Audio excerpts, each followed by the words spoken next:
నుంచి 30 వరకు జ్యోతిబా పూలే సత్య శోధక సమాజం ఏర్పరిచిన సందర్భంగా అంటరానితనానికి వ్యతిరేకంగా కుల పీడనకు కుల విధానానికి వ్యతిరేకంగా ప్రజలందరికీ చదువు ఉండాలి, మూఢనమ్మకాలు నమ్మద్దు, బాల్య వివాహాలు చేసుకోవద్దు, వరకట్న నిరంతరం పోవాలని చెప్పేసి జ్యోతిబా పూలే ఆయన నాయకత్వంలో సావిత్రిబాయి పూలే అందరికీ ఈ దేశంలో దోపిడీ పెరుగుతున్నదంటే దోపిడీ అరికట్టాలంటే అందరికీ చదువు రావాలి. చదువు లేకపోతే విజ్ఞానం పెరగదు, సైన్స్ పెరగదు.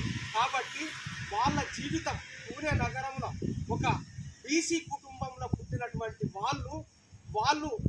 వాళ్ళ కోసం కాకుండా వాళ్ళ ప్రజల కోసం, ఈ దేశంలో ఉన్నటువంటి దేశం కోసము ప్రజల కోసము సత్యాన్ని శోధించి నిజం చెప్పాలన్న ఉద్దేశంతో ప్రజలందరికీ విద్య నేర్పాలనే సంకల్పంతో వాళ్ళు ఎన్ని అవమానాలకు గురైనా కూడా సావిత్రిబాయి పూలే చదువు చెప్పడానికి ఆమె ఒక చీరను పట్టుకొని పోతుంది.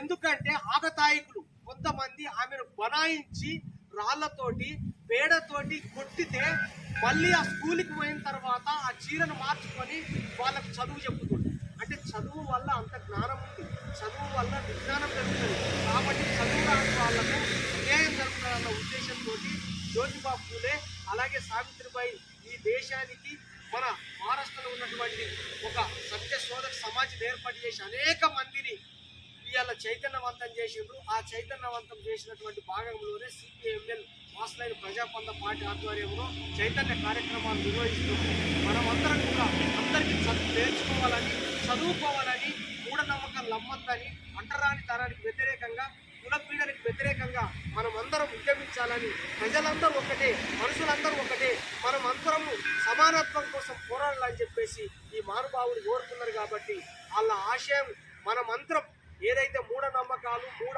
ఆచారాలను నమ్మకుండా ఉండాలి, సత్యాన్ని శోధించాలి, నిజము మాట్లాడాలి, మన కళ్ళ ముందని ఏది జరిగితే అదే మాట్లాడాలి తప్ప అవాస్తవం మాట్లాడద్దని, భౌతికంగా పరిస్థితులనే మాట్లాడాలని చెప్పేసి వాళ్ళు దేశ విదేశం మనం చేశారు. కాబట్టి ఆ మహానుభావులు అడుగు జాడాలని నడాలని చెప్పేసి మీ అందరికీ విజ్ఞప్తి చేస్తాం.